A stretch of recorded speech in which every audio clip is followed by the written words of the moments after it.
आज हम लोगों का 24वां अंक है भावगंगा का। और आप सबका स्वागत है। कल हम लोगों ने धूमधाम से पूरे देश में, पूरे विश्व में ज्योति का पर्व दिवाली मनाया। अंधेरे पर उजाले का विजय पर्व मनाया।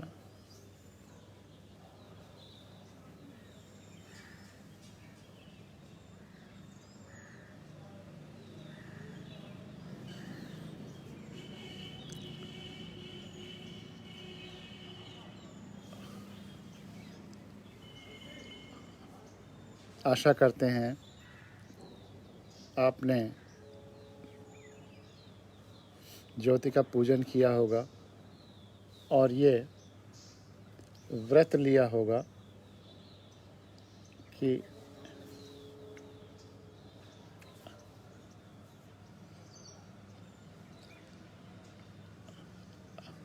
अब आप हमेशा प्रकाश के साथ रहेंगे।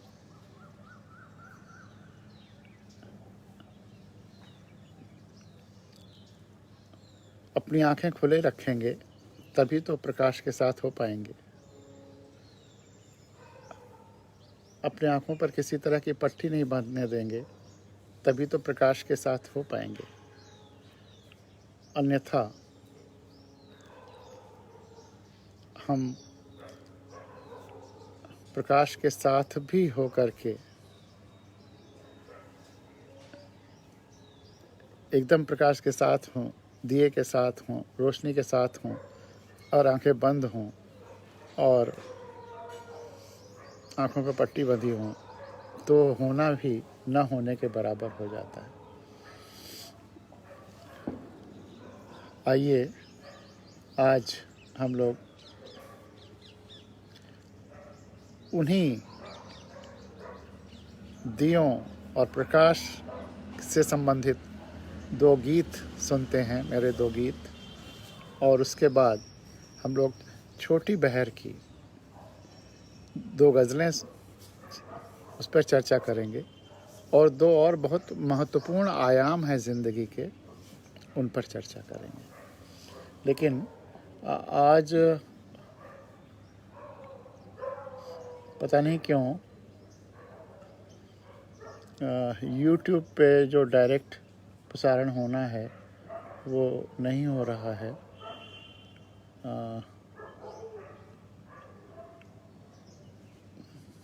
उसको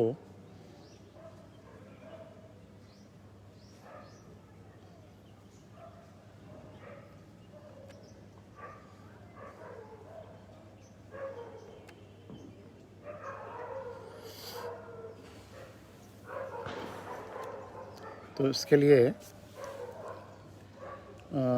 ज़रूरी है कि मैं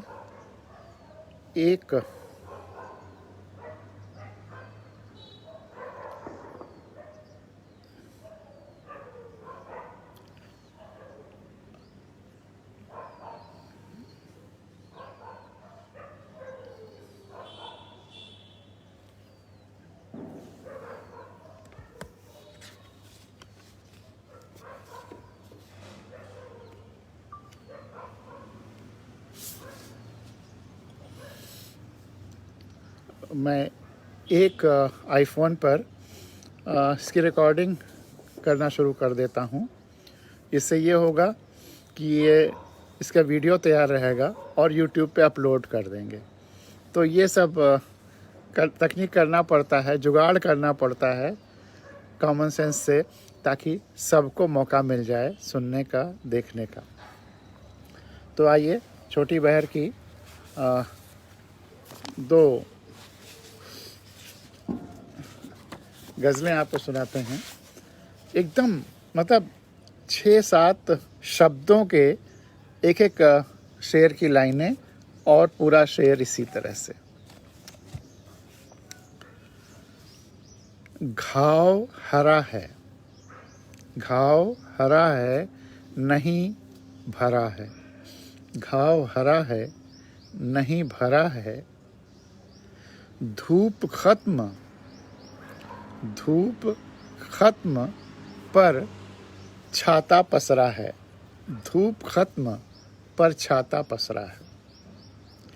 कई उदाहरण आप देख सकते हैं। जितने अंधविश्वास हैं ज़्यादातर इसी के उदाहरण हैं कि धूप या बरसात ख़त्म हो गई लेकिन हमारा छाता पसरा हुआ, छाता फैला हुआ, हम छाता ताने चल रहे हैं।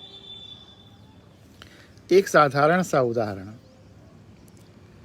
हम सब की ज़िंदगी में वो गुजरा हुआ है। बिल्लियाँ, आपको पता ही है कि मनुष्य जब जंगलों में रहता था, जंगल में जा रहा है, जानवरों का आतंक, खूंखार जानवरों का आतंक, और ये भी सच है कि बिल्ली की सूंघने की शक्ति जीव जंतुओं में सबसे ज़्यादा है। तो आदमी जंगल में जा रहा है, उधर से एक बिल्ली दौड़ती हुई गई, तो ज़्यादा संभावना ये है कि जिधर से बिल्ली दौड़ रही उधर कोई खूंखार जानवर होगा, उसने कुछ खतरा महसूस किया होगा, इसलिए वो वहाँ से भाग रही है। अब उस जंगल के रहने वाले हमारे पूर्वजों ने इतना तो जान ही लिया था कि बिल्ली की सूंघने की शक्ति सबसे ज़्यादा है, वो अगर भाग रही है तो ज़रूर कोई ख़तरा है, तो वो या तो वापस लौट जाते थे या रुक जाते थे, आगे नहीं जाते थे। यह आज तक आते आते वो छाता जो उन्होंने सुरक्षा के लिए कि या तो वापस लौट जाएंगे और या वहीं रहें, आगे नहीं बढ़ेंगे, वो तना आज भी तना हुआ है। और आज किस रूप में तना है कि अगर बिल्ली रास्ता काट रही है तो कोई ख़तरा है, हमें आगे नहीं जाना है, पीछे लौट आना है, या यहाँ तक कि कोई दूसरे की गाड़ी चली जाए, कोई दूसरा आदमी चला जाए, तभी हम आगे बढ़ेंगे। आज वो जंगली जानवरों का ख़तरा नहीं है। आज बिल्ली अगर रास्ता काट रही है, सड़क से जा रही है, हमारी गली से पगडंडी से जा रही है, तो वहाँ कोई ख़तरा होने की संभावना नहीं। लेकिन फिर भी वह अंधविश्वास अभी भी पसरा हुआ है। इसी तरह से अगर किसी के यहाँ किसी दिन कोई डेथ हो गई, अगर सैटरडे को कोई डेथ हो गई, तो और किसी महत्वपूर्ण परिवार के सदस्य की या किसी युवा की डेथ हो गई, तो सोचते थे ये बहुत अशुभ हो गया, ये दिन अशुभ हो गया और अब उस दिन कोई शुभ काम नहीं करेंगे। वो एक घटना हुई, एक उस दिन हो गई, ये चांस की बात है। लेकिन अब उस दिन अगर सैटरडे को हुआ तो फिर पूरे परिवार में सैटरडे अशुभ माना जाने लगा, जबकि सब समय ईश्वर का है। तो ये इसी पर ये शेर है कि धूप खत्म पर छाता पसरा है। और कल जो मैं कहता था कि मृत्यु असंभव है, उसी पर देखिए इतने छोटे शब्दों में कैसे उसको कहा जा सकता है कि है सबसे जुड़ा नहीं मरा है सबसे जुड़ा नहीं मरा है सबसे जुड़ा नहीं मरा है। धरा हिली चला जरा है। आप जरा सा चलते हैं तब भी धरा हिलती है, भले उस कंपन को, उस चलने को न महसूस करें। कितनी भी बड़ी शक्ति हो, मैथमेटिक्स में अगर आपने वेक्टर एनालिसिस या वेक्टर एडिशन पढ़ा हो, तो कोई बड़ी से बड़ी ताकत हो और उसके सापेक्ष एक छोटा सा और हरकत या बल लग जाए, तो दोनों का जो रिजल्टेंट है, दोनों का जो परिणाम है, वो फिर जैसा पहले था वैसा नहीं रहता, थोड़ा बदल जाता है। छोटी से छोटी शक्ति, तो एक तितली भी अगर उड़ती है तो धरती को बदल जाती है। धरा हिली है, चला जरा है। और इसी पर मेरा परपेंडिकुलरिटी का सिद्धांत है, जिसे मैंने उपन्यास में भी लिखा है और इस शेर में भी आया है। Win win win the orphan way में है। इसका हिंदी ट्रांसलेशन जो है तैयार है, वो भी छपना है, उस पे है। तो धरा हिली है, चला जरा है। अगर एक बहुत बड़ी ताकत किसी दिशा में, गलत दिशा में जा रही है और आप उसको बदलना चाहते हैं, तो अगर आप उसके ठीक विरोध में आ जाएंगे तो जो दोनों का रिजल्टेंट होगा वेक्टर एनालिसिस से, वह जिस दिशा में बड़ी शक्ति लग रही है या बड़ी ताकत लग रही है, भले ही गलत हो, उसी दिशा में रहेगा।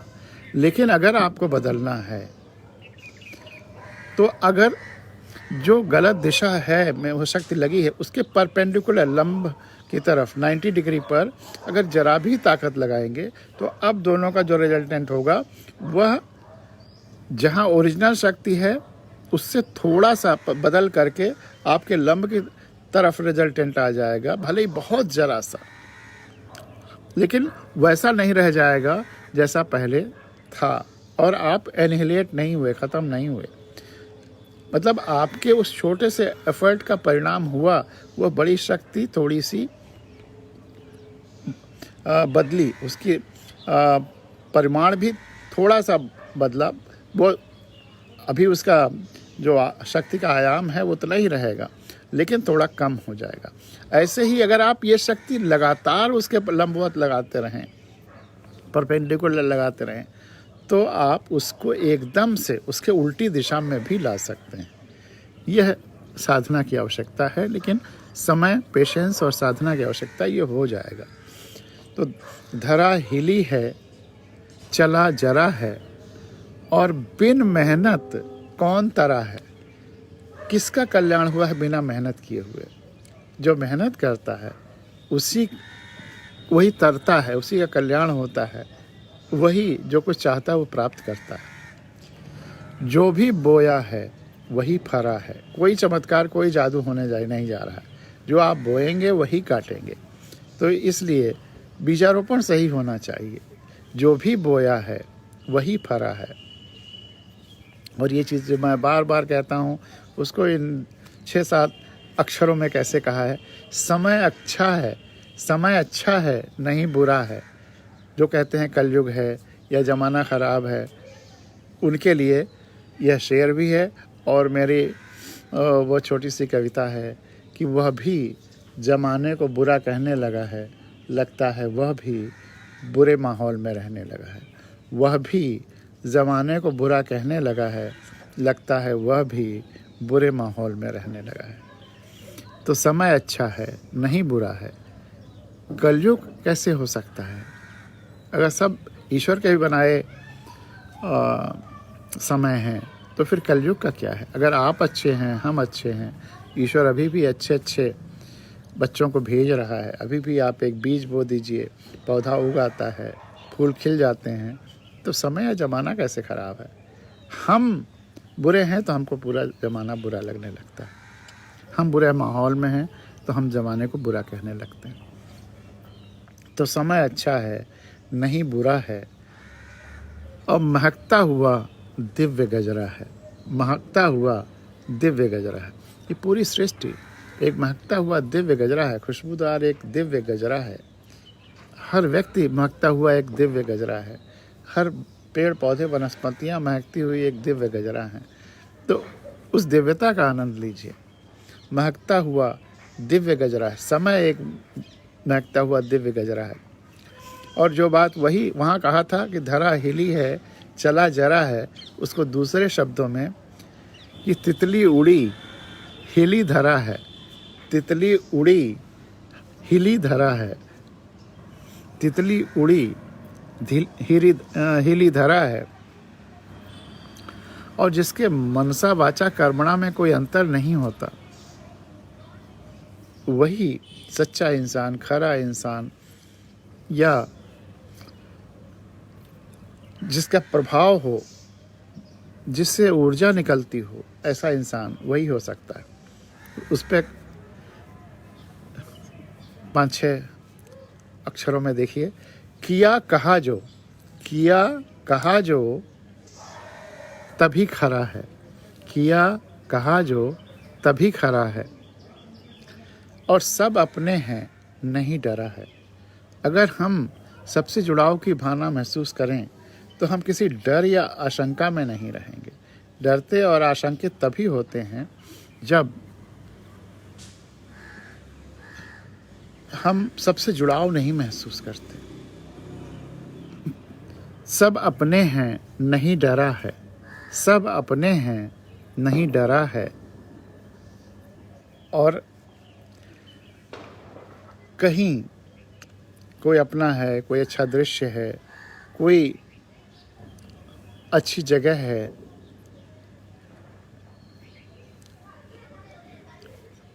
कोई ऐसा व्यक्ति है जिससे हम प्रेम करते हैं, तो भले ही हम उससे दूर हो जाएं, हमारा मन उसके पास रहता है। तो देह हटी मन नहीं टरा है। देह हटी मन नहीं टरा है। और एक छोटा सा ये शेर है जो हम लोग इस भाव गंगा पर बहुत खरा साबित होता है, मतलब सही साबित होता है। नई नदी है, नया कटरा है। नई नदी है, नया कटरा है। कटरा नदी के किनारे जो टाउन डेवलप हो जाता है, जो बस्ती डेवलप हो जाती है, छोटी बीच की, न बहुत छोटी न बहुत बड़ी, गांव से बड़ी एक बस्ती जो नदी के किनारे बस जाती है, उसको कटरा कहते हैं। तो ये भावगंगा की जो नई नदी है, इसके किनारे किनारे भी हो सकता है इस तरह की बस्तियां बसें, तो उस पर ये शेर भी लागू होता है कि नई नदी है, नया कटरा है। और तैरो या डूबो, ये देखिए क्या मतलब ईश्वर ने लिखवा दिया। तैरो या डूबो वह गहरा है। शायद भावगंगा भी गहरी है, इसमें आप चाहे तैरिए चाहे डूबिए, दोनों में कोई खतरा भी नहीं है। नहीं खतरा, तैरो या डूबो नहीं खतरा है। अगर अब लिखना हो तो इस भावगंगा के लिए लिखना हो तो तैरो या डूबो नहीं खतरा है। तैरो या डूबो वह गहरा है। और सच्चाई क्या होती है, इसकी बड़ी अच्छी परिभाषा बन गई कि सच अपने पर अपना पहरा है। सच अपने पर अपना पहरा है। सच अपने पर अपना पहरा है। और इस विराट सृष्टि का आप अपने जीवंत अंग महसूस करें। विराट एक ब्रह्मांड जो है, ये एक जीवंत विराट शरीर है और हम उसके जीवंत अंग हैं। अगर इसको महसूस करें, इस विचार में डूबें, तो विराट में डूबो, रूप सुनहरा है, तो सुनहरा रूप नजर आएगा। विराट में डूबो, रूप सुनहरा है, और फिर आप उस सुनहरे रूप के अपने को अंग भी महसूस करेंगे। और जो दिखता है उसका चेहरा है, और जो भी दिख रहा है वो उसी विराट का ही तो चेहरा है। देखिए चिड़िया खूब चहचहा रही हैं। जो दिखता है उसका चेहरा है। और ये जो पेड़ है, हमारा ही अंग जो पेड़ हरा है, ये हमसे अलग नहीं है। ये हम उस विराट जीवंत शरीर के, जिसे आप ईश्वर कहते हैं, उसी के एक अंग आप भी हैं, उसी के अंग ये भी है। तो ये हमारा ही अंग है। जैसे इस उंगली का ही अंग ये उंगली है, क्योंकि ये दोनों एक ही शरीर के हैं। तो वैसे ही इस विराट, संपूर्ण विराट के एक अंग ये है, एक अंग ये है। तो हमारा ही अंग जो पेड़ हरा है, और चिड़िया उड़ी है, परचम लहरा है। लोग अपने तरह तरह के झंडे ना और ये सब इसके परचम लहराते हैं, लेकिन ये जो चिड़िया उड़ती है, हम इसी को अपना परचम मान सकते हैं। अगर उस विराट सृष्टि से, विराट ब्रह्मांड से जुड़ाव महसूस करें तो चिड़िया उड़ी है, परचम लहरा है, और नया रिश्ता है, पुराना सेहरा है। नया रिश्ता है, पुराना सेहरा है। हम किसी से जुड़ते हैं तो भले ही ये जुड़ाव, सेहरा उसी का प्रतीक है, हम किसी से जुड़ते हैं तो भले ही वो जुड़ाव पुराना हो, लेकिन वो जो रिश्ते हैं वो बढ़ते जाते हैं और उसमें रोज़ नयापन आता है। तो नया रिश्ता है, पुराना सेहरा है और संवेदना अनंत है, जीवन संकरा है। हम जीवन में आगे बढ़ रहे होते हैं तो बहुत संकरे या नैरो डायमेंशंस में, सीमित डायमेंशंस में बढ़ रहे होते हैं, आयामों में बढ़ रहे होते हैं।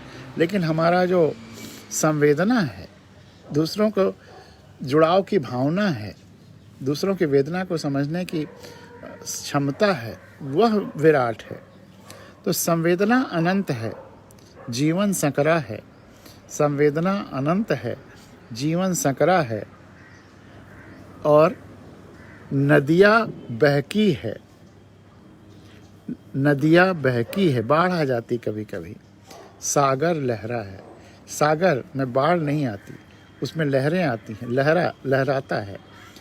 तो नदियाँ बहकी है, सागर लहरा है।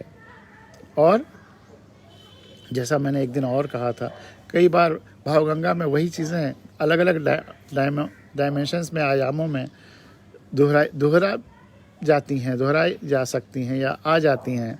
जैसे मैंने कहा, ताजगी का एक ही लक्षण है कि सबसे जुड़ाव, जो पूरी धरती से जुड़ा हुआ है, पूरी सृष्टि से जुड़ा हुआ है, वही ताज़ा है।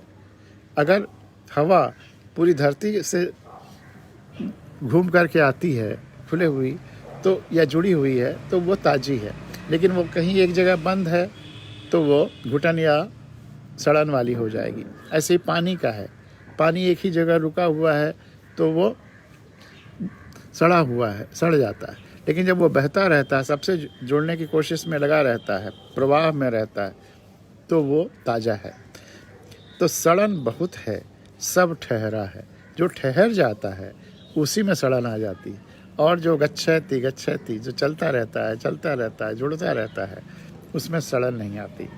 तो सड़न बहुत है, सब ठहरा है।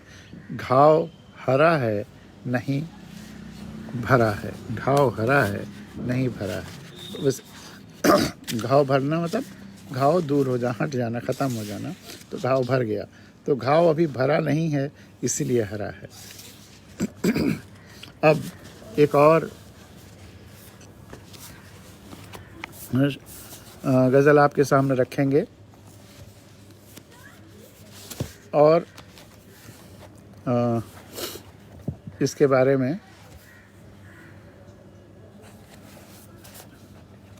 ये गज़ल पढ़ें, आपको सुनाएं या बोलें, उसके पहले दो गीत जो कल हमने जो दिवाली मनाई थी, दीपों के संदर्भ में गीत, ये आपके सामने रखता हूँ, इस भाव को रखता हूँ। दीप का धर्म है जलना, बस जलना जलते रहना। दीप का धर्म है जलना, बस जलना जलते रहना।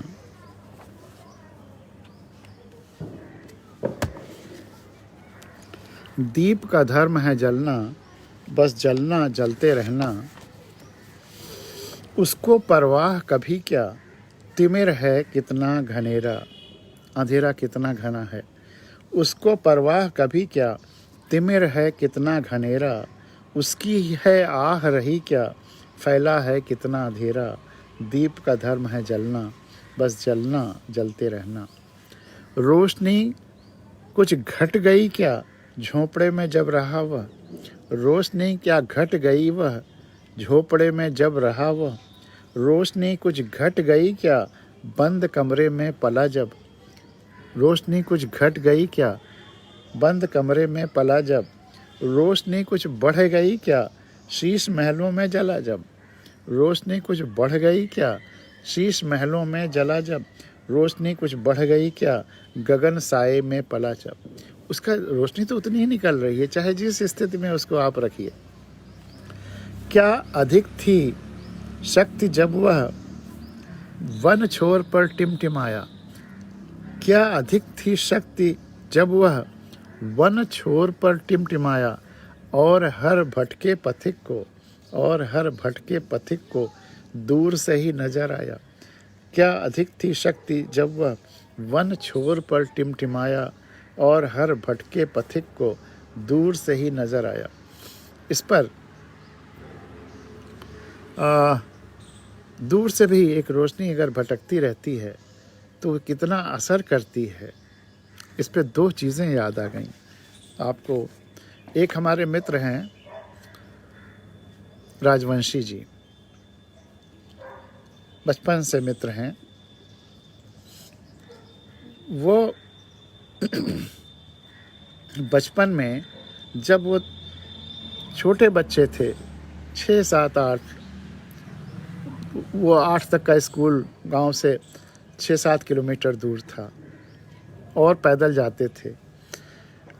अगर जाड़े के दिनों में 4 बजे 5 का स्कूल होता था और 5:30 बजे तक अंधेरा होने लगता था, तो वो 8-10 किलोमीटर, शायद 8 उतना होता था।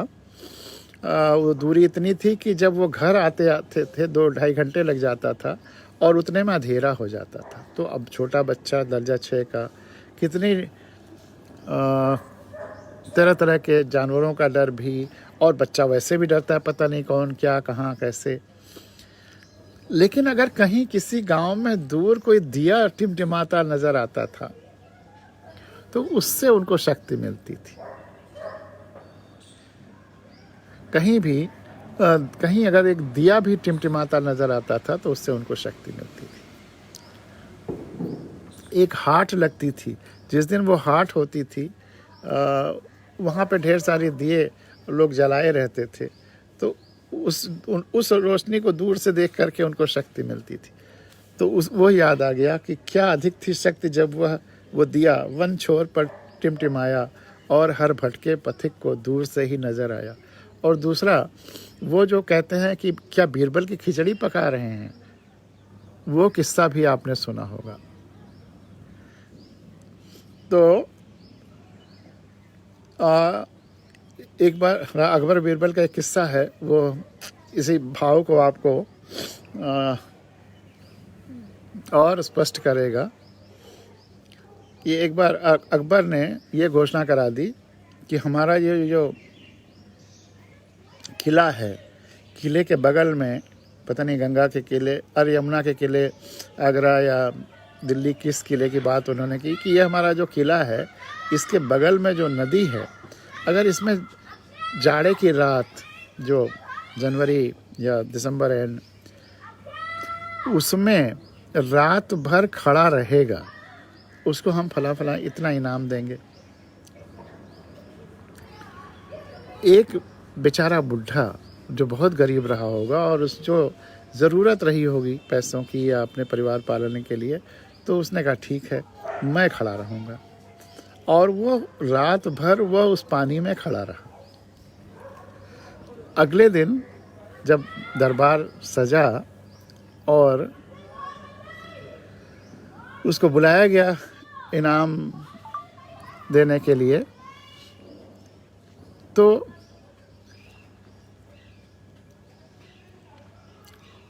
अकबर ने पूछा कि तुम कैसे इस ठिठुरती रात में रात भर इतने ठंडे पानी में खड़े रह गए। तो उसने कहा, हुजूर, आपके इस किले के कोई एक खिड़की से एक दिए की रोशनी आ रही थी। उसी रोशनी को देखता हुआ, उसकी रोशनी की गर्मी को महसूस करता हुआ मेरी रात कट गई और मैं जिंदा बच गया। तो अकबर ने कहा कि फिर तो रात भर जो तुम खड़े रहे, इसका श्रेय तुम्हारा नहीं है, ये तो उस दिए का हो जाता। उसकी गर्मी से तुम खड़े रहे, तो तुम फिर पुरस्कार के हकदार नहीं हो। अकबर को ये बात बहुत ख़राब लगी। उन्होंने कहा, कितना बड़ा अत्याचार कि वो बेचारा रात भर इस माघ पूस की रात में खड़ा रहा नदी में, और ये पुरस्कार भी उसका छीने ले रहे हैं। तो वो बात उनको बहुत खाली, और वो चले गए अपने घर। उन्होंने फिर एक वो जो है ना कि एक बहुत बड़ा बांस का वो लट्ठा बनाया, उसके सबसे ऊपर एक घड़ा बांध दिया, उसमें खिचड़ी बनाने का सारा सामान रख करके, और नीचे उसके आग लगाई और वहीं बैठ गए। वो अकबर ने उनके घर पे, चूँकि ये चले आए थे, तो आदमी भेजा कि जाओ बीरबल को बुला लाओ। बीरबल के पास जब आदमी गया तो उन्होंने कहा कि बादशाह से कह देना कि बीरबल खिचड़ी पका रहे हैं।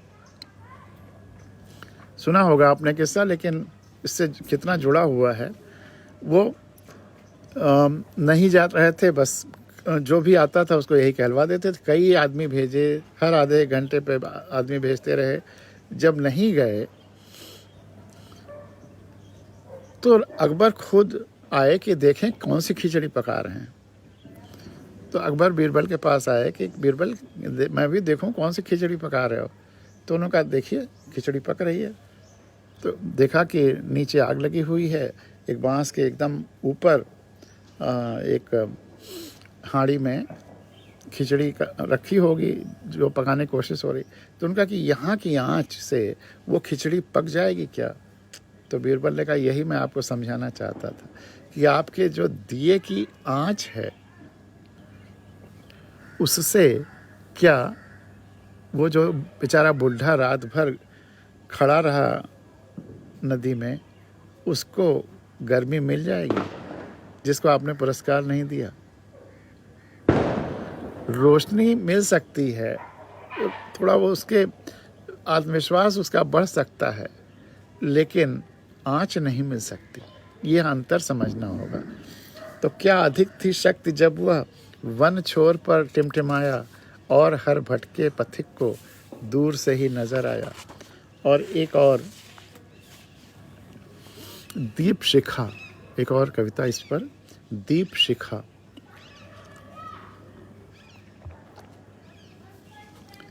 दीप शिखा जलती है, अग्नि शिखा जलती है, वह अविरल जलती है, यह अविरल जलती है, यह प्रतिपल जलती है। दीप शिखा जलती है, अग्नि शिखा जलती है, यह अविरल जलती है, यह प्रतिपल जलती है। लोग यहाँ भी कहते हैं पीनियल ग्लैंड जो है इसमें भी एक दीप शिखा जलती रहती है जो हमको समष्टि से जोड़ती है। दीप शिखा जलती है, अग्नि शिखा जलती है, यह अविरल जलती है, यह प्रतिपल जलती है। इसीलिए यहाँ पर कुछ न कुछ लगाने का भी विधान है। चाहे औरतें बिंदी लगाती हैं या पुरुष चंदन लगाते हैं, टीका लगाते हैं, जो भी है। तन के हर पोर पोर में, मन के हर ओर छोर में, और जो जीवन की दीप शिखा है वो तो हर जगह जलती रहती है। तन के हर पोर पोर में, मन के हर ओर छोर में, शांति क्लांत या शोर में, जीवन के साँझ भोर में दीप शिखा जलती है, अग्नि शिखा जलती है। हम सबके अंतस्थल में, नैनों के मध्य कमल में, जो मैंने कहा था पिनियल ग्लैंड, नैनों के मध्य कमल में, हम सब के अंतस्थल में, नैनों के मध्य कमल में, गगन और जल में थल में, पूरे ब्रह्मांड में फिर वही ईश्वरीय दीप शिखा जलती रहती। गगन और जल में थल में, पशु पौधे में, जीव सकल में, पशु पौधे में, जीव सकल में दीप शिखा जलती है, अग्नि शिखा जलती है। इसकी लौ ऐसी न्यारी, इस जो दीप शिखा के जो एग्जिस्टेंस की दीप शिखा है, इसकी लौ ऐसी न्यारी नहीं कभी कालिख बनती। इसकी कोई कालिख नहीं बनती।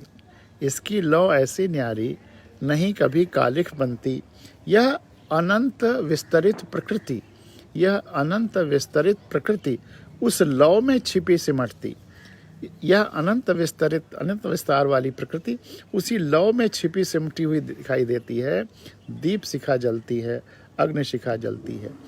मिटती है मन की कारा, मिटती है तन की कारा। मन की कालिख, तन की कालिख सब मिटने लगती है।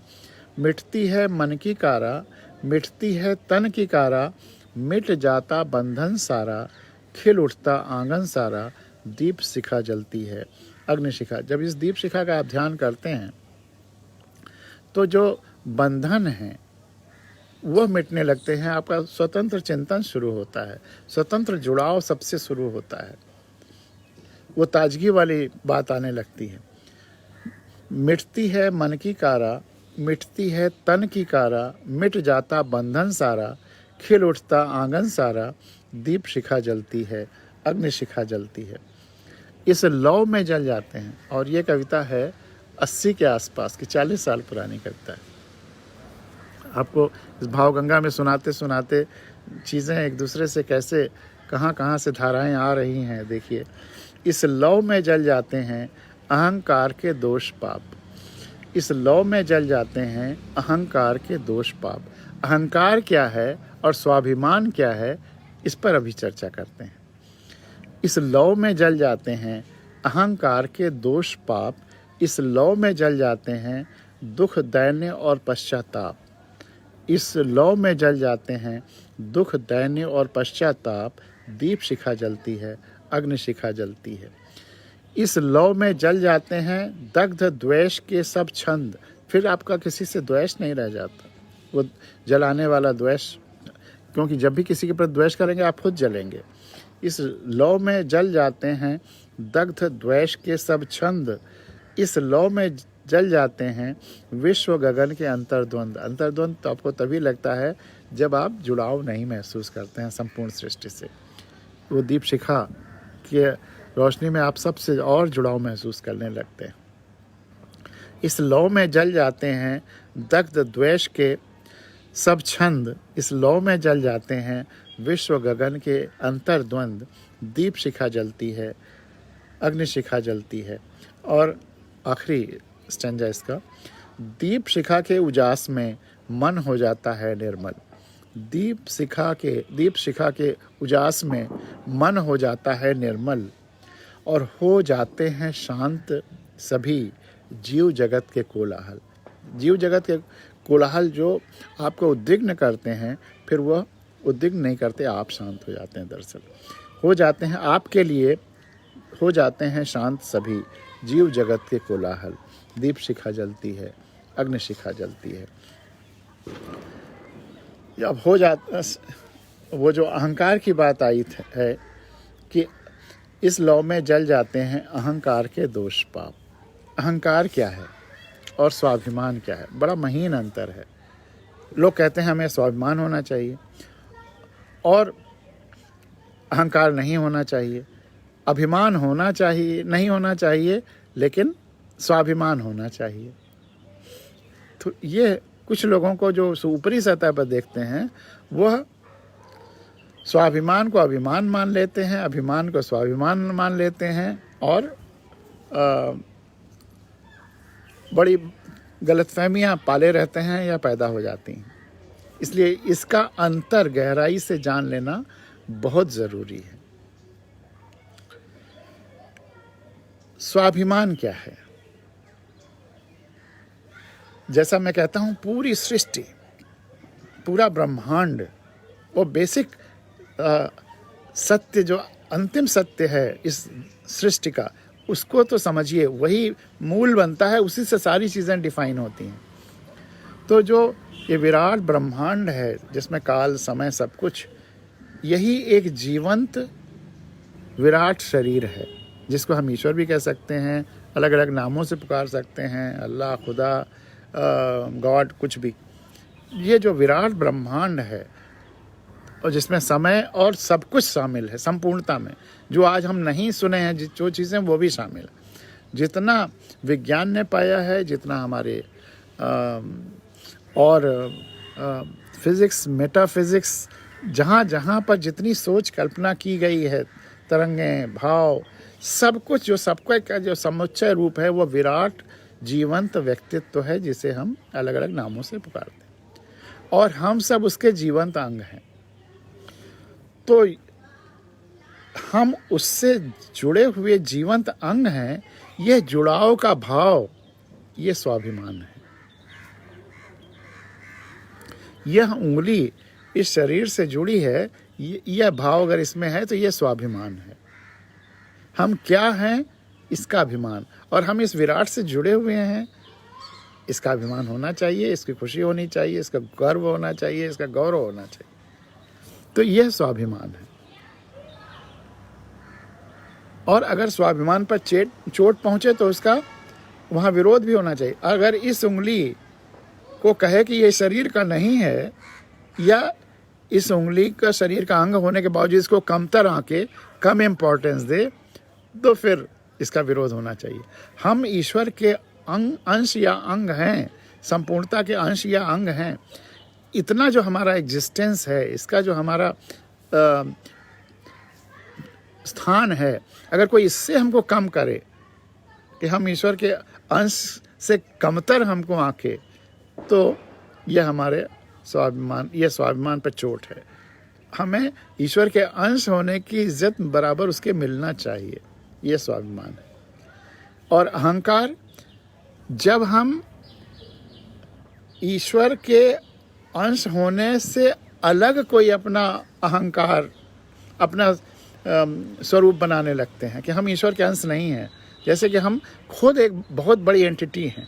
अगर यह उंगली ये कहे कि ये बाकी अंगों से श्रेष्ठ है, तो यह अहंकारी हो गई।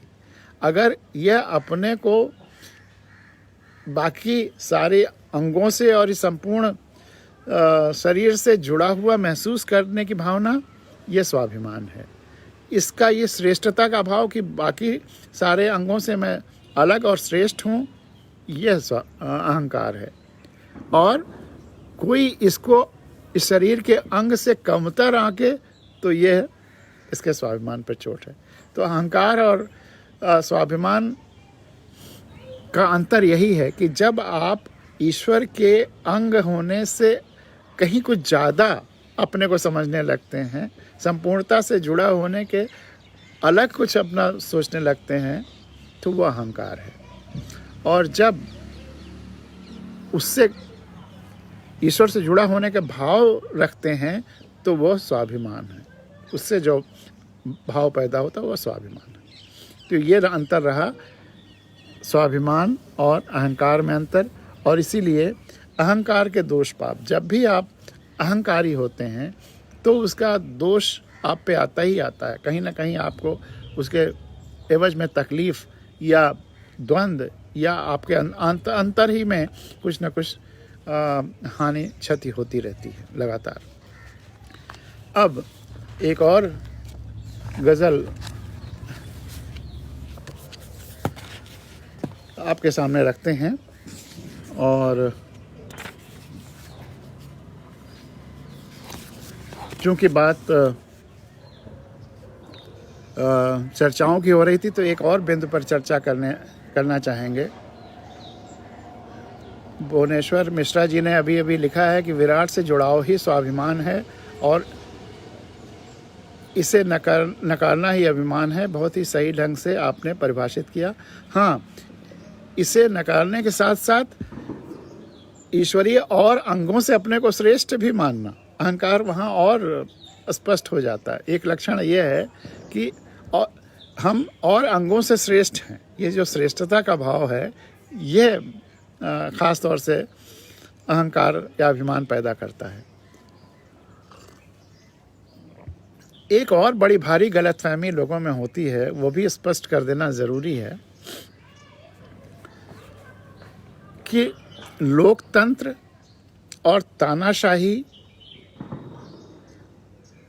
और सत्य, इन तीनों का संबंध भी समझना होगा। लोकतंत्र, तानाशाही और सत्य, ये बड़े अजीब आपको शब्द लगेंगे कि इसमें सत्य कहाँ से आ गया, लेकिन इन तीनों में समझना बहुत संबंध है और समझना जरूरी है। जो सत्य है वह लोकतंत्र या तानाशाही का विषय नहीं है। जैसे सूरज रोशनी देता है,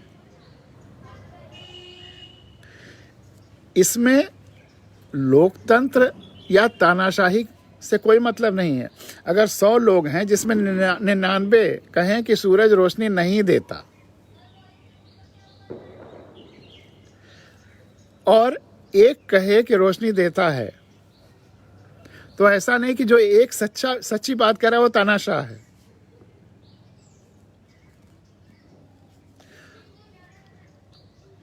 और 99 लोग चूंकि कह रहे हैं कि सूरज रोशनी नहीं देता तो उनकी बातें लोकतांत्रिक हैं।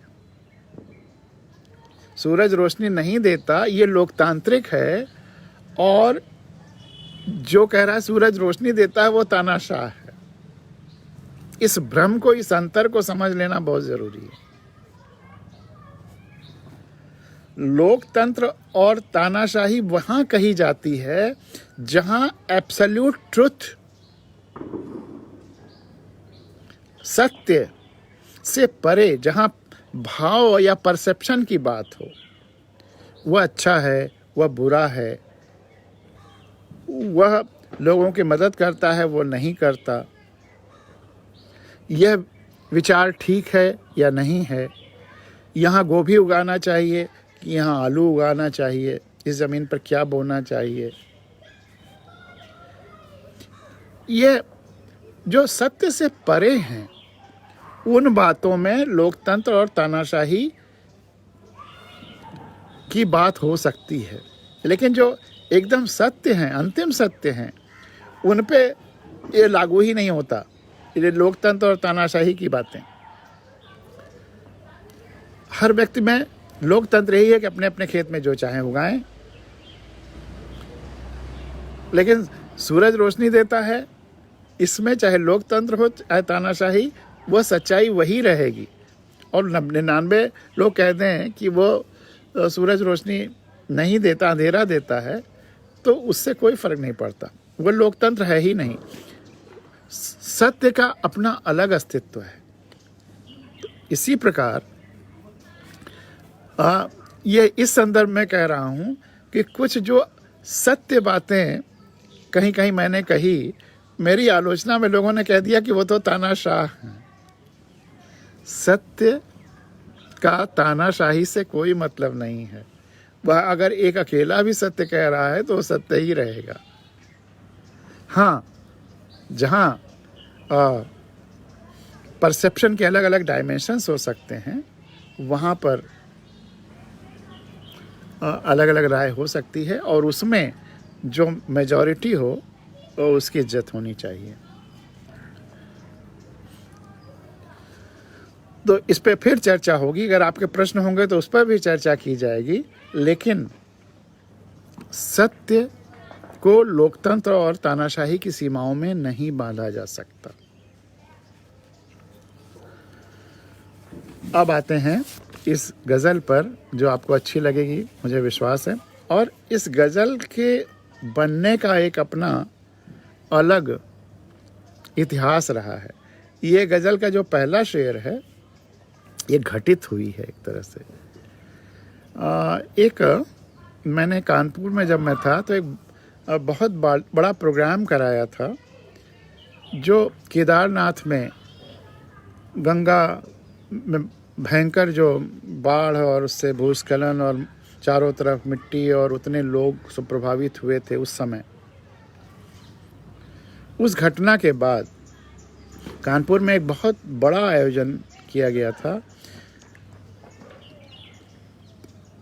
क्रुद्ध गंगा, अवरुद्ध गंगा, शुद्ध गंगा। अवरुद्ध गंगा, क्रुद्ध गंगा, शुद्ध गंगा। अवरुद्ध रुकी, कोई रोक लीजिए आप, तो अवरुद्ध गंगा, क्रुद्ध गंगा, गंगा क्रोधित हो गई, क्रुद्ध गंगा और शुद्ध गंगा। ये टॉपिक था। वीडियो भी होगा मेरे पास कहीं। अवरुद्ध गंगा, क्रुद्ध गंगा, शुद्ध गंगा। और हिंदुस्तान से अलग अलग क्षेत्रों से जो भी गंगा के बारे में, पर्यावरण के बारे में, प्रकृति के बारे में सोचने बोलने वाले लोग हैं, समझने वाले लोग हैं, करने वाले लोग हैं, वो आए थे और बहुत देर तक प्रोग्राम चला था। उस प्रोग्राम के एक रात पहले मैं जब नींद में ही ये गज़ल का पहला शेर मेरे दिमाग में और मेरे मन में या मेरे सपने में या जैसे भी हो, ये रात भर गूंजता रहा। और सुबह उठ करके सबसे पहले मैंने वर्बेटिम, जैसा कि वो सपने में या भाव में या याद रह गया तो सपना आए ही होंगे, वो उठते ही मैंने उसको लिख डाला, पहला शेर। फिर वो बाद में पूरी गज़ल बनी। तो वो पहला शेर उस प्रोग्राम के एक रात पहले ये शेर बना। हम जो तमाम बज़्मों के आगोश बैठे हैं, हम जो तमाम बज़्मों के आगोश बैठे हैं, सबसे प्यार जुड़ाव के बुलंदे होश बैठे हैं। तमाम सारे प्रोग्रामों में मुझे लोग बुलाते हैं, अलग अलग डायमेंशंस के प्रोग्रामों में बुलाते हैं, चाहे छोटे बच्चों का प्रोग्राम हो, चाहे जिस तरह के प्रोग्राम हो, मैनेजमेंट का हो, साइंस का हो, आर्ट का हो, कल्चर का हो, क्योंकि सब एक दूसरे से जुड़े हुए हैं। वो जुड़ाव महसूस के कारण और मुझे बुलाते हैं। तो हम जो तमाम ढेर सारे बज़्मों के आगोश में बैठे हैं, बज़्म महफ़िल के आगोश में बैठे हैं, सबसे प्यार जुड़ाव के बुलंदे होश बैठे हैं। सबसे प्यार जुड़ाव, यूनिवर्सल प्यार जुड़ाव, या वो सब पूरी सृष्टि से जुड़ाव महसूस करने की उस साधना, और उस साधना से जो होश पैदा होता है। हम जो तमाम बज़्मों के आगोश बैठे हैं, सबसे प्यार जुड़ाव के बुलंदे होश बैठे हैं। और जैसा कि वो अथर्ववेद का वो मंत्र है, अमंत्रो अक्षरो नास्ति, इस सृष्टि पर में कोई ऐसी ध्वनि या अक्षर नहीं है जिसका मंत्र न बनाया जा सके। तो वही बात कि भाव हो तो सब मंत्र, भाव हो तो सब मंत्र, फ़र्क क्या होठों पे राम मरा या राग मालकोश बैठे हैं। राम राम कहने से भी वही फल मिल जाता है जो मरा मरा कहने से मिल जाता है महर्षि वाल्मीकि को। तो अगर भाव वह है, फल तो भाव देता है, शरीर पे जो असर करता है वही फल होता है, और अगर जो भाव है वही फल देगा। ध्वनि तो सेकेंडरी हो जाती, प्राइमरी आपके भाव हैं। और मंत्र तंत्र की इतनी परिभाषाएं दी गई हैं। मुझे तो एक छोटी सी परिभाषा याद है जो मैंने अपने सबसे पहले जो किताब थी यथार्थ के आसपास, उसमें खुद अनुभव करके वो लिखा था कि जो भी मन पे प्रभाव करे वो मंत्र है, और जो भी शरीर पर तन पे प्रभाव करे वो तंत्र है, और कोई परिभाषा नहीं। जैसे योग, सबसे जुड़ना, ये जुड़ने की भावना, यही योग है। तो जो मन पे प्रभाव करे वो मंत्र है, और मन पे प्रभाव, जब तक भाव नहीं आएगा तो मन पे प्रभाव नहीं होगा, ध्वनि से प्रभाव नहीं होगा, मन पे प्रभाव भाव से होगा। इसीलिए उन्हीं मंत्रों का आप पर असर होता है जिसका आप अर्थ समझते हैं, और जिसका आप अर्थ नहीं समझते हैं उसका असर नहीं होता। आप किसी पंडित, पुरोहित या पादरी से कुछ भी रिसाइट करवा लीजिए, पूजा करवा लीजिए, आप पे असर नहीं होगा। आप पे असर तभी, हाँ ये संतोष जरूर हो सकता है कि मैंने पूजा करा दिया, लेकिन असर आप पे तभी होगा जब आप अपने मन से करेंगे और वो बात आपके मन पे असर करेगी। तो जो मन पे असर करे वही मंत्र है, और जो तन पे असर करे वही तंत्र है। तो भाव हो तो सब मंत्र, फर्क क्या होठों पे राम मरा या राग मालकोश बैठे हैं।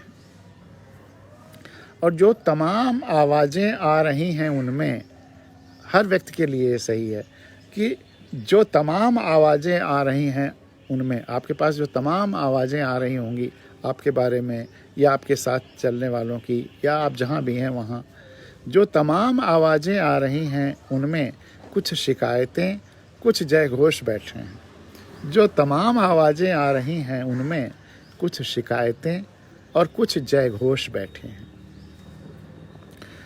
जो जहाँ भी है सबसे जुड़ा हुआ है, जो जहाँ भी है सबसे जुड़ा हुआ है, सब एक दूसरे के ही भरोस बैठे हैं। आप जो एग्जिस्ट करते हैं केवल अपनी वजह से नहीं, सबसे जुड़ाव की वजह से हैं। परिवार, समाज, देश, धरती, प्रकृति, इस सब के जुड़ाव के कारण ही आप एग्जिस्ट कर रहे हैं।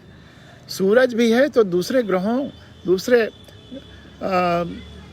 आकाश गंगाओं, सबके जुड़ाव की वजह से वहाँ है। तो सब एक दूसरे से जुड़े हुए हैं। जो जहाँ भी है सबसे जुड़ा हुआ है, सब एक दूसरे के ही भरोस बैठे हैं। और जो मैं कहता हूँ कि मुझे सार्थक बेचैनियों की तलाश है। अगर कहीं कुछ गड़बड़ हो रहा है, अत्याचार हो रहा है, तो वहाँ चुप नहीं रहना है, वहाँ बोलना है, अपने को व्यक्त करना है। उन्हें भी चीखना होगा जो, उन्हें भी चीखना होगा जो अब तक किए संतोष बैठे हैं। उन्हें भी चीखना होगा जो अब तक किए संतोष बैठे हैं। और कोई उन्हें मिटा सकता नहीं जो बिल्कुल निर्दोष बैठे हैं। कोई उन्हें मिटा सकता नहीं जो बिल्कुल निर्दोष बैठे हैं। ये बिल्कुल सत्य है कि एक छोटा झूठ बड़े झूठ से हार जाएगा। एक छोटा भ्रष्टाचार एक बड़े भ्रष्टाचार से हार जाएगा। लेकिन एक छोटा सत्य भी बहुत बड़े झूठ से जीत जाएगा। जब आमना सामना रोशनी और अंधेरे का हो तो एक छोटी सी रोशनी अनंत अंधेरे से जीत जाएगी। लेकिन एक छोटा अंधेरा हो सकता है बड़े अंधेरे से हार जाए। तो अक्सर जो लोग कहते हैं कि आजकल असत्य में हो जाते, दरअसल वह सत्य से असत्य का मुकाबले के बारे में नहीं कह रहे हैं। वो ये कहना चाह रहे हैं कि मेरा छोटा सा जो असत्य है वो बड़े असत्यों से हार गया, या मेरा जो बड़ा असत्य है वो छोटे छोटे असत्यों से जीत रहा है। कोई उन्हें मिटा सकता नहीं जो बिल्कुल निर्दोष बैठे हैं। और ये बहुत ही प्यारा शेर है कि कल हमें भी पूरा खतरा है, कल हमें भी पूरा खतरा है, आज यदि परिंदे बेहोश बैठे हैं। आज अगर चिड़ियाँ बेहोश हैं तो कल हम भी बेहोश होंगे। अगर उन्हें ऑक्सीजन कम मिल रही है तो हमें भी कल ऑक्सीजन कम मिलेगी, क्योंकि उनकी खुराक कम है जो नहीं प्रकृति दे पा रही है। हमारी खुराक ज़्यादा है, हम थोड़ा सा उसको सस्टेन कर पा रहे हैं। कल हमें भी पूरा खतरा है, आज यदि परिंदे बेहोश बैठे हैं। और कैसे मिटेगी धरती की कीचड़, कैसे मिटेगी धरती की कीचड़। यह शेर 2008-9 में लिखी गई ये गज़ल है। कैसे मिटेगी धरती की कीचड़, सफाई वालों में सफ़ेद पोश बैठे हैं। कैसे मिटेगी धरती की कीचड़, सफाई वालों में सफ़ेद पोश बैठे हैं। हुआ सागर मंथन निकला अमृत, हुआ सागर मंथन निकला अमृत, जहर पीने को तो आशुतोष बैठे हैं। शंकर, भगवान शंकर। हुआ सागर मंथन निकला अमृत, जहर पीने को तो आशुतोष बैठे हैं। और पूरी कायनात ही एक विराट जिस्म है। पूरी कायनात, पूरा ब्रह्मांड एक विराट स्वरूप है, एक विराट शरीर है ईश्वर का, और हम उसके जीवंत अंग हैं। पूरी कायनात ही एक विराट जिस्म है। ये बात कह दो, ये समझा दो जो आज तमाम सारे जिस्म फरोश बैठे हैं, जो जिस्म फरोशी की, बलात्कार की और ये सब घटनाएं हो रही हैं, यह उनको समझा दो, बता दो। पूरी कायनात ही एक विराट जिस्म है, कह दो ये जो जिस्म फरोश बैठे हैं।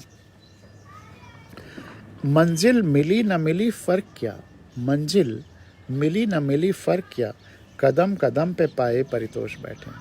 बहुत लोग कहते हैं पांडे जी आप इस जो अभियान में लगे हुए हैं, या क्या आप समझते हैं कि आपके जीवन में हो पाएगा, आप देख पाएंगे?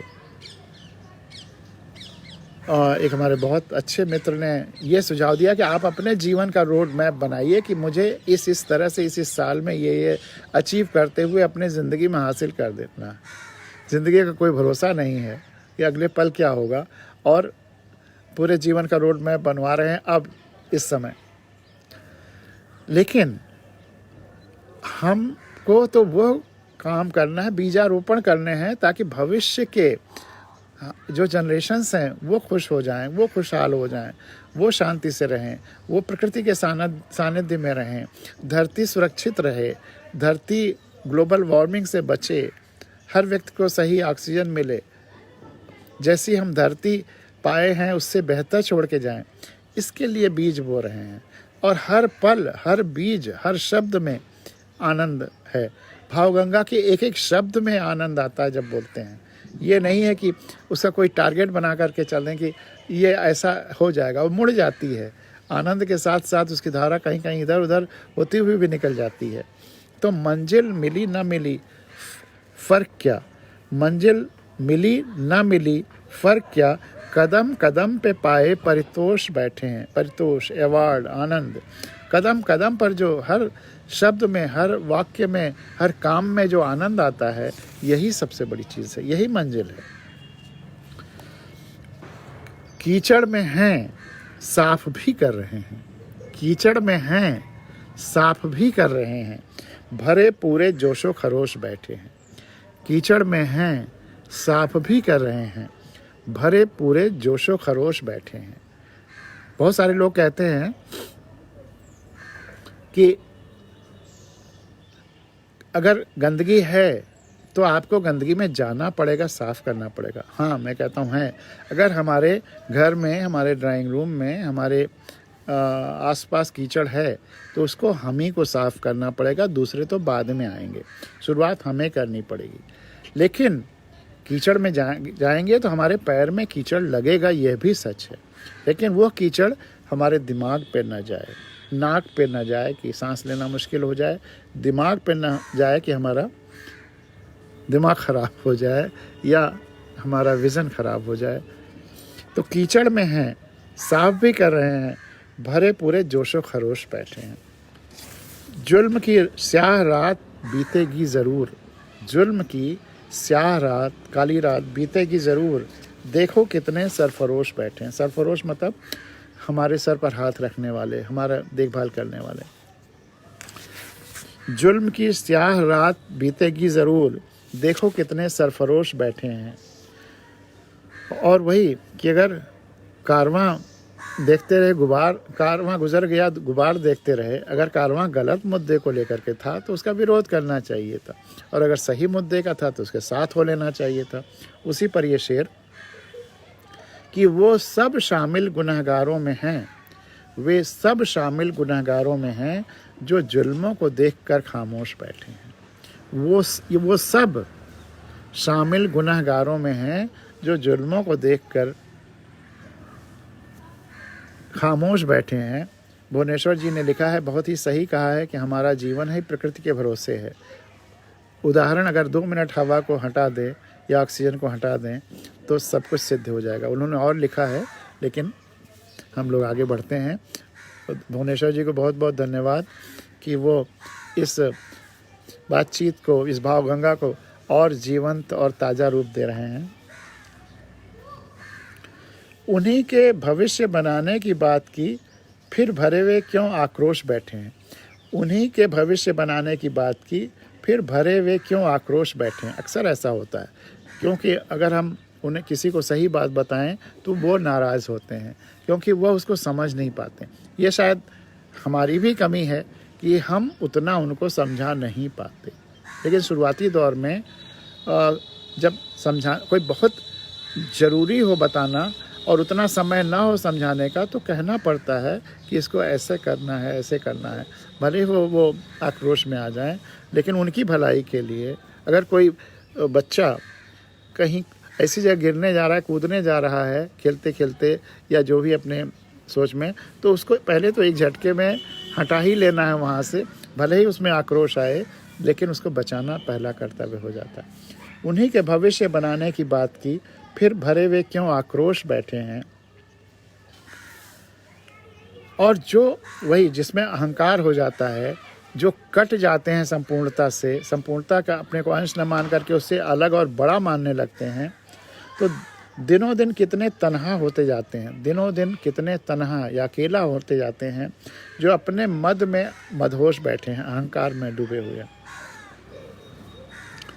अब बहुत सारे लोग जो अपने पदों पर, अपने किसी पद पर बैठे हैं, किसी पोस्ट पर बैठे हैं या किसी स्थान पे, किसी जगह पे पहुंच गए हैं समाज में या किसी ऑर्गेनाइजेशन में, तो उसका जो अहंकार या उस कुर्सी से कि बस हटेंगे नहीं, उसी को अपना सब कुछ मान लेते हैं, गंतव्य मान लेते हैं, मंजिल मान लेते हैं। तो कुर्सियों मेजों से इतने चिपके हैं, तमाम लोग कुर्सियों मेजों से इतने चिपके हैं, लगता है सजे संवरे मेजपोश बैठे हैं। कुछ लोग फिर व्यक्ति नहीं रह जाते हैं, जीवंत व्यक्ति नहीं रह जाते, इंसान नहीं रह जाते हैं, वो कुर्सी मेज के मेजपोश हो जाते हैं। कुर्सियों मेजों से इतने चिपके हैं, लगता है सजे संवरे मेजपोश बैठे हैं। कौन कहता है कल हम नहीं रहेंगे? कौन कहता है कल हम नहीं रहेंगे? हमारे जाने के बाद भी हम रहेंगे। जैसे कि मैंने कल कहा था, वो सिद्ध किया था एक्सटेंडेड बॉडी के सिद्धांत से कि हम सब हमेशा ज़िंदा रहेंगे, मौत असंभव है। तो वही बात यहाँ भी, कौन कहता है कल हम नहीं रहेंगे? हम तो जर्रे जर्रे में पुरजोश, पूरी शक्ति से बैठे हैं, पूरे जोश से बैठे हैं। कौन कहता है कल हम नहीं रहेंगे? हम तो जर्रे जर्रे में पुरजोश बैठे हैं। देखिए, इसमें भी, इस गज़ल में भी 31 शेर हैं। जो लोग कहते हैं कि आप पांडे जी गज़ल नहीं जंगल लिखते हैं, तो मैं सही कहता हूँ कि हाँ, ये गज़ल नहीं, ये जंगल है। क्योंकि जंगल में इतने शेर हो सकते हैं, गज़लों में तो 7, 9, 11 ही होते हैं। लेकिन अगर इस जंगल में खोने भटकने का और बहने का लोगों को आनंद आता है, भाव गंगा इस जंगल से होकर गुजरती है, तो आनंद लीजिए। कैसे हो उनके कद का अंदाज़ा, कैसे हो उनके कद का अंदाज़ा। बहुत सारे लोग जो बहुत बौने हैं, बहुत बहुत बौने हैं, लेकिन बहुत ऊंचे दिखते हैं। तो कैसे हो उनके कद का अंदाज़ा, पैरों के नीचे ऊंचे पापोश बैठे हैं। पापोश मतलब जूते। उनके जूते इतने ऊंचे हैं कि उस पर जब खड़े होते हैं तो लगता है बहुत ऊंचे हैं। कैसे हो उनके कद का अंदाज़ा, पैरों के नीचे ऊंचे पापोश बैठे हैं। वह सभी का दुख दर्द ले लेता है, वह सभी का दुख दर्द ले लेता है। उसे देख लगता कि सरपोश बैठे हैं, जैसे सर पे हाथ रखने वाला बैठा हुआ है। वह सभी का दुख ले लेता है, उसे देख लगता सरपोश बैठे हैं। और उसने खुद ही फकीरी ओढ़ ली, उसने खुद ही फकीरी ओढ़ ली। वो सब कुछ हो सकता था, लेकिन उसने अपने को फ़कीर बनाना ज़्यादा अच्छा समझा।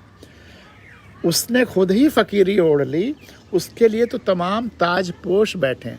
तमाम लोग ताज लेके उसके लिए बैठे हैं कि ये पहन लो, ये पहन लो। उसका ताज करने के लिए बहुत लोग बैठे हैं, लेकिन उसने खुद फ़कीरी ओढ़ ली। बुद्ध को देखिए, उसने खुद ही फ़कीरी ओढ़ ली, उसके लिए तो तमाम ताजपोश बैठे हैं। कछुए ही हमेशा आगे निकलते रहे। कछुए खरगोश की कहानी याद करिए। कछुए ही हमेशा आगे निकलते रहे, रास्ते में आराम फरमाते खरगोश बैठे हैं। कछुए ही हमेशा आगे निकलते रहे, रास्ते में आराम फरमाते खरगोश बैठे हैं। याचना करते रहे छोटे छोटे चीज़ों की। हम बहुत छोटी छोटी चीज़ें लोगों से मांगते हैं, जबकि हमारे अंदर खुद संभावनाओं का अनंत कोश है। अगर हम खुद मेहनत करें तो क्या नहीं हासिल हो सकता। याचना करते रहे छोटी छोटी चीज़ों की, जबकि लिए हुए संभावनाओं का कोश बैठे हैं। अमंत्रम अक्षरो नास्ति, वो जो मंत्र है अथर्ववेद का, उसमें है कि ना अपि कोयप अयोग्य पुरुष। इस धरती पर कोई व्यक्ति अयोग्य है ही नहीं। हाँ, अगर वो अपनी शक्ति को नहीं पहचानता, वो ऐसे गुरु या ऐसे पेरेंट्स के साथ उसको मौका नहीं मिला जिसने उसकी शक्तियों को उभारा हो, तो फिर वो याचना ही करता रह जाएगा। लेकिन अगर अपने अंदर की शक्तियों को उभारे और अपने शरीर में जितनी ऊर्जा और शक्ति है उससे मेहनत करे, तो मांगने वाले नहीं, फिर हम देने वाले हो जाएंगे। याचना करते रहे छोटी छोटी चीज़ों की, जबकि लिए हुए संभावनाओं का कोश बैठे। हमारे अंदर संभावनाओं का कोश है, उसको ना फलीभूत करके हम मांगने वाले बन जाते हैं। मलिनता गई संवेदना के विस्तार से, और जब हम अपनी संवेदना का विस्तार करने लगते हैं, समस्त से जुड़ाव का भाव आ जाता है, तो फिर सारी मलिनता दूर हो जाती है, मन की भी, व्यवहार की भी, काम की भी। मलिनता गई संवेदना के विस्तार से, जबकि अंदर बाहर त्रिदोष बैठे हैं। कहते हैं कि अगर हमको बनाया गया है तो हमें त्रिदोष हैं, लेकिन वो त्रिदोष भी दूर हो जाते हैं अगर हमारी संवेदना का विस्तार होता रहता है। ज़्यादातर बड़े लोग अपनी उपयोगिता, ज़्यादातर बड़े लोग अक्सर होता है जिनका बहुत नाम मीडिया में आ जाता है और मीडिया ने जिनको भगवान जैसा घोषित कर दिया है, वह आम जनता के लिए उनका कोई उपयोग नहीं रहता है।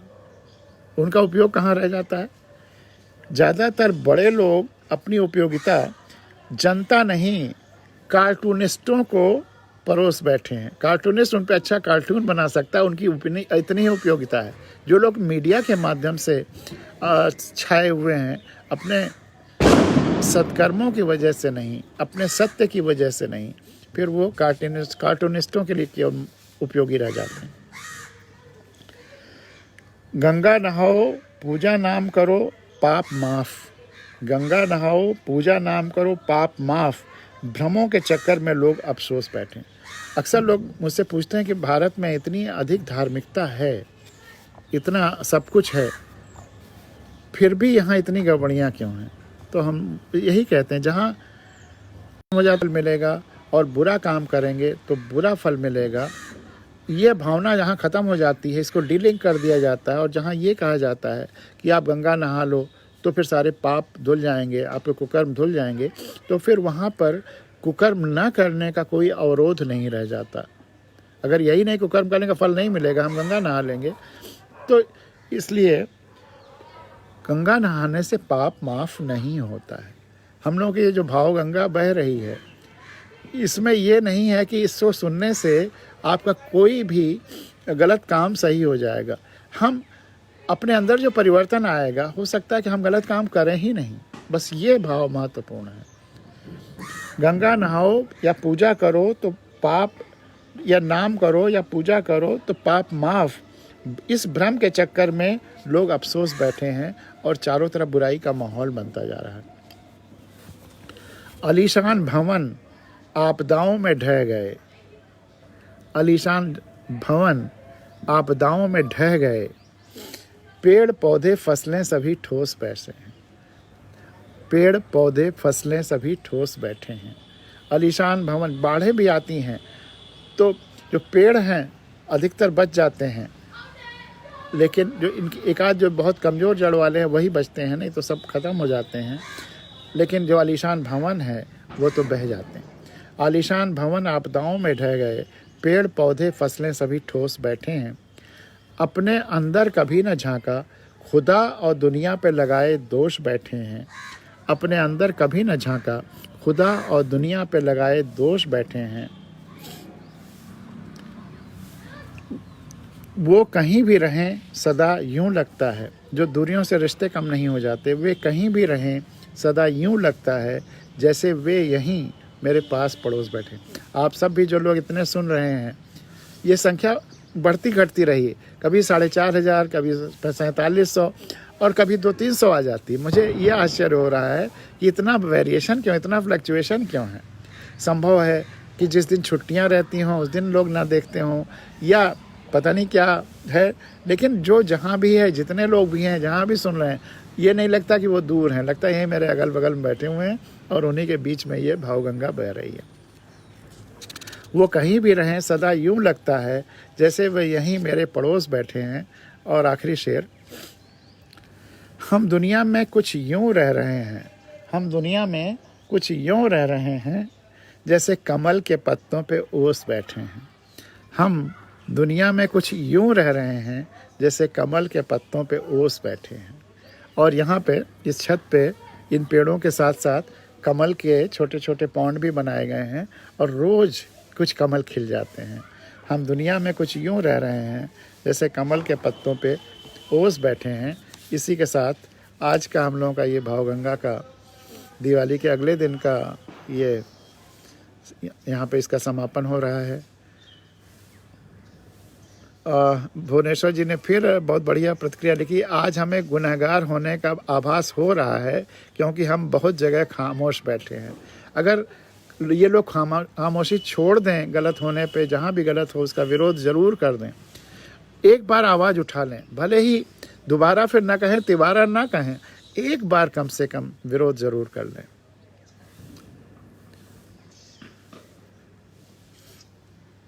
तो भी बहुत सारा परिवर्तन होना शुरू हो जाएगा। धन्यवाद भुवनेश्वर जी, इतने कई तरह से आज आपने अपने विचार व्यक्त किए और इसको और जीवंत बनाया।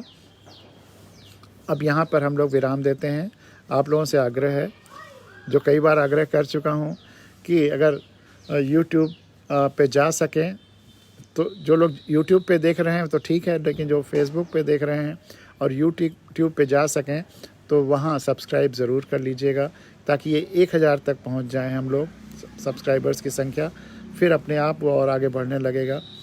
और अगर फेसबुक पे देख रहे हैं तो शेयर ज़रूर करिएगा, जिससे कि और दूर दूर तक ये भावगंगा बहे और निकले, अगर आपको अच्छा लगता हो तो। अगर आपको नहीं अच्छा लगता है तो कुछ कहना ही नहीं है, लेकिन अगर अच्छा लगता है तो ज़रूर शेयर करिएगा, या जो सोपान आपको अच्छा लगता हो, जो अंक अच्छा लगता हो, उसी को शेयर करिएगा। मैं कभी मेरा दबाव नहीं रहता है या आग्रह नहीं रहता कि आप जो चीज़ आपको नहीं अच्छी लगती या जिस पे आप गलत मानते हैं वो मुझे कहें, तब भी मुझे खुशी होगी कि ये गलत है। क्योंकि लोकतंत्र यहाँ नहीं, सत्य पर कोई लोकतंत्र नहीं चलता या कोई राजशाही तानाशाही नहीं चलती, सत्य सत्य ही रहता है। तो जहाँ मेरी बातों में कहीं आपको लगे कि वो सत्य से परे है, उस पर चर्चा होनी चाहिए, क्योंकि वो लोकतंत्र या राजतंत्र के या तानाशाही के दायरे से बाहर है। तो ये इसी के साथ आज हम लोगों की ये बातचीत भावगंगा की समाप्त होती है। कल 25वें अंक में फिर हम लोग मिलेंगे। बहुत बहुत धन्यवाद, बहुत बहुत नमस्कार, बहुत बहुत अभिनंदन। आज अन्नकूट भी है, अन्नकूट की ढेर सारी बधाइयाँ। बचपन में हमारे गांव में परिवार में माताजी और पिताजी और पूरा परिवार अन्नकूट बड़े धूमधाम से मनाता था। शायद दिवाली में जितनी मिठाई नहीं मिलती थी, उतनी ज़्यादा अन्नकूट में, और वो बड़े बड़े उसमें बना के रखी जाती थी, जो 15-20 दिन तक चलती रहती थी। ऐसी मिठाइयाँ भी बनाई जाती थी, हल्की फुल्की फफूंदी लग जाती थी, फिर भी हम लोग खाते थे। इसलिए अन्नकूट का सबसे ज़्यादा इंतजार रहता था, दिवाली से भी ज़्यादा। तो बहुत बहुत धन्यवाद, बहुत बहुत धन्यवाद।